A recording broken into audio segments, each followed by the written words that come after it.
అంటే ప్రతి దొంగ ఒక సాకు ఎత్తుక్కుంటాడు. అలా సాకు ఎత్తుక్కోవడం కాకుండా సరిగ్గా కూర్చుని మాట్లాడాలి. ఇప్పుడు 100కి 80% కేసులు సివిల్ సెటిల్మెంట్లే వస్తున్నాయి. నేను చాలాసార్లు చెప్పా, సివిల్ సెటిల్మెంటే ప్రధాన సమస్య.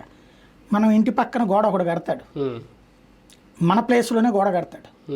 మనం అడిగినప్పుడు ఏముందని కొంచెమే కదా 2 రోజుల్లో అదే మీరు ఎక్స్పాండ్ చేసుకునేటప్పుడు వదిలిపెడతాలేండి అంటాడు.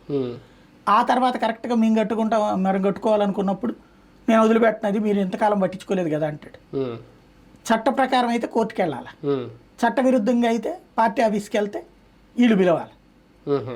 అప్పుడు వాడు కోర్టుకు వెళ్తాడు.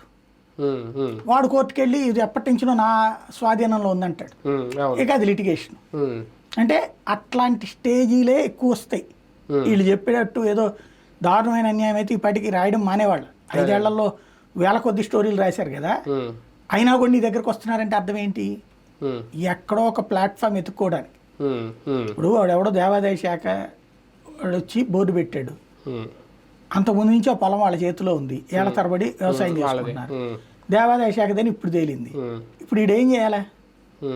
దేవాదాయ శాఖని అడిగితే ట్రిబ్యునల్ దగ్గరికి పోమంటారు. పార్టీ కార్యాలయం దగ్గరికి వస్తే వీళ్ళు ఏమైనా మాట్లాడతారేమో, నా భూమి మరకు వదిలేసేయమని. ఆడేం చేయలేడు. మరి అయితే గీతే ఇలా జోలికి ఇప్పుడే పోబాకలే, వాళ్ళ వ్యవసాయం వాళ్ళని చేసుకుని అని చెప్పాలి. బీజేపీ కూడా సొంత రాజకీయం మొదలుపెట్టిందా? 3 పార్టీలు కూటమి కట్టిందే ప్రజల కోసం.